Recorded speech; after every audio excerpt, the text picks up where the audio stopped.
Salut les amoureuses et les amoureux du monde du silence. Si vous aimez la plongée et la photographie sous-marine et que vous me suivez depuis un petit temps, n'oubliez pas de vous abonner à cette chaîne Plongée Photo. Cela m'aidera à la rendre plus visible dans les algorithmes de YouTube. Merci à vous.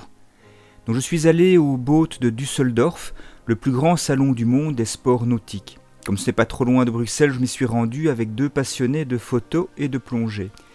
Il y avait évidemment une belle part dédiée à la plongée avec les leaders du marché et également de nombreux stands pour la prise de vue sous-marine. C'est pour eux que je me suis déplacé.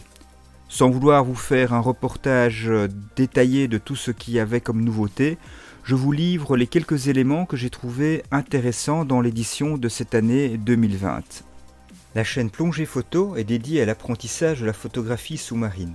Vous y trouverez des conseils et des explications pour tous les niveaux.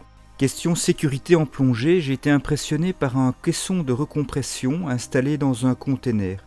Il était compact, complet, impressionnant et apparemment dirigé par le Dan. Côté accessoires, j'ai vu un casque Marès qui peut porter des lampes. Prévu pour la spéléo, je le testerai bien à l'occasion en comparaison à ma vidéo Une lampe dans la troisième main. Je vous la mets dans la fiche ici au-dessus. Pour la prise de vue sous-marine, les plus grands étaient présents.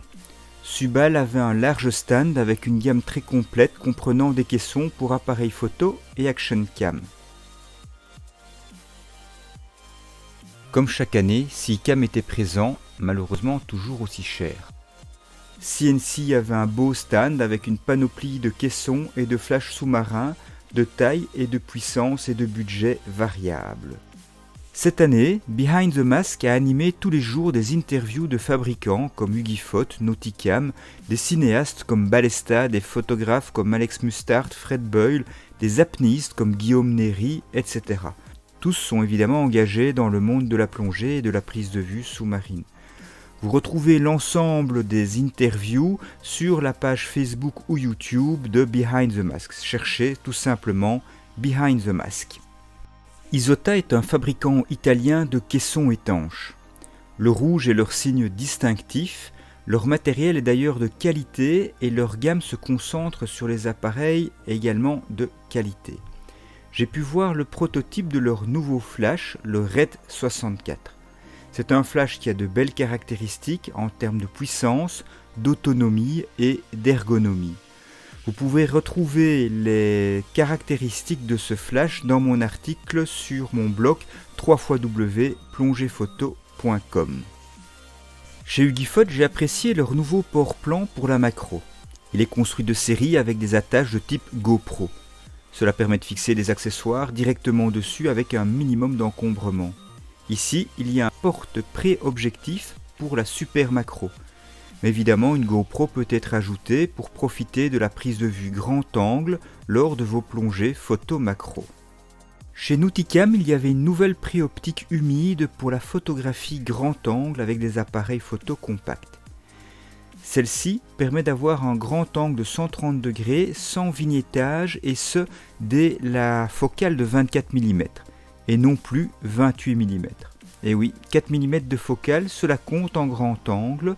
C'est aussi l'avantage de ne pas devoir recadrer systématiquement ces images en post-production pour enlever les coins obscurcis par le vignettage. Outre les fabricants de matériel, il y avait des magasins spécialisés avec leurs stands contenant des kits prêts à l'emploi. Underwater Earth est probablement le plus emblématique dans cette catégorie. Lors de la prochaine édition, je vous ferai un reportage plus détaillé sur ce que les photographes sous-marins peuvent trouver d'intéressant au boat. Merci d'avoir regardé cette vidéo jusqu'au bout. Si vous l'avez appréciée, aimez-la et partagez-la. Vous pouvez aussi me laisser un commentaire ou me poser une question. Je pourrai ainsi vous aider en y répondant. Si vous n'êtes pas encore, abonnez-vous, sans oublier la cloche pour activer les notifications et être informé de la mise en ligne des prochaines vidéos. Tout ceci m'aidera à faire progresser cette chaîne. Vous pouvez également télécharger votre cadeau gratuit, mon livre numérique intitulé 4 étapes pour réussir ses photos macro en plongée. Le lien est dans la description de cette vidéo. Cette chaîne travaille de concert avec mon blog www.plongephoto.com. Vous y trouverez des dizaines d'articles pour débuter, pour vous aider à progresser et pour vous inspirer en photographie sous-marine. Pour terminer, N'hésitez pas à vous abonner à ma page Facebook Plongée Photo.